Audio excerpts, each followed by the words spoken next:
Depois do desastre envolvendo a barragem do Córrego do Feijão, em Brumadinho, o sinal de alerta foi ligado em outras localidades. Com o aumento do nível de emergência, centenas de famílias foram retiradas de casa em municípios como Ouro Preto, Barão de Cocais e Nova Lima. Medida de segurança para a população, que significa um transtorno. Medida de segurança para as barragens, que significa um transtorno para a população.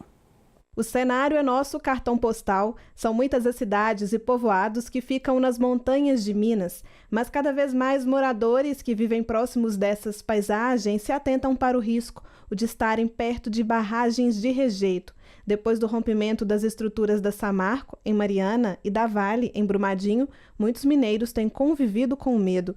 Mas deixar tudo para trás também não é uma opção confortável. Desde fevereiro, cerca de 1.000 pessoas foram tiradas das próprias casas pela Vale.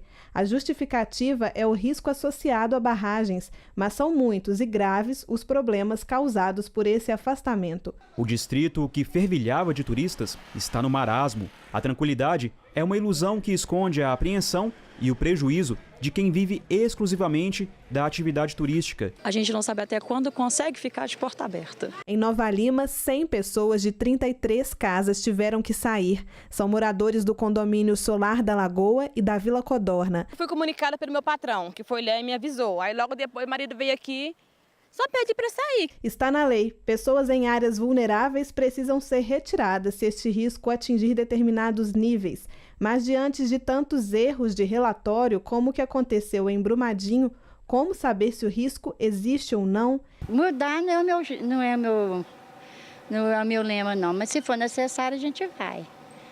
Mas que eu estou gostando de sair daqui, não estou, não. A gente está aguardando uma resposta aí da retirada, mas eu não acredito que aconteça, não.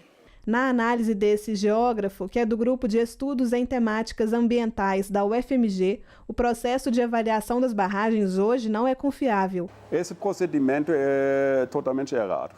Eu mesmo já trabalhei como consultor e precisava modificar meus estudos que eu fiz para atender os desejos do empreendedor. Então, o empreendedor não compra um estudo de estabilidade. O empreendedor compra a declaração da estabilidade.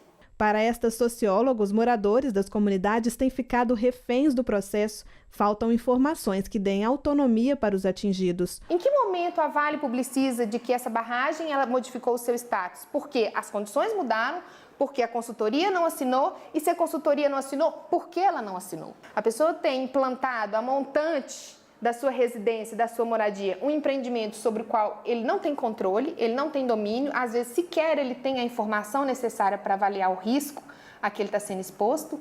E num cenário de risco eminente, o que acontece? É ele que, se quiser ficar, vai ter que responder pelas consequências do seu ato. Entre as consequências da evacuação de áreas está a desvalorização imobiliária dos locais. O afastamento também pode provocar adoecimento psíquico dessas populações.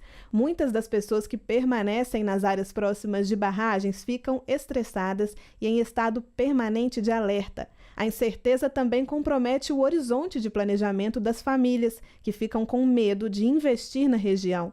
Em Minas ainda existem 10 estruturas da Vale feitas com o método amontante, o mesmo usado em Brumadinho e Mariana. Uma solução que tem sido apresentada pela empresa é a descaracterização das barragens, mas durante as obras o risco de rompimento é muito aumentado. Eu acho que a gente vai ter que enfrentar essa luta para tornar o descomissionamento um debate público, porque ele é um assunto de interesse público, ele não é uma decisão meramente de gestão da empresa, em termos de custos, benefícios, ônus, etc. Ele é um debate público que ele envolve a exposição da vida do outro, a exposição do patrimônio do outro.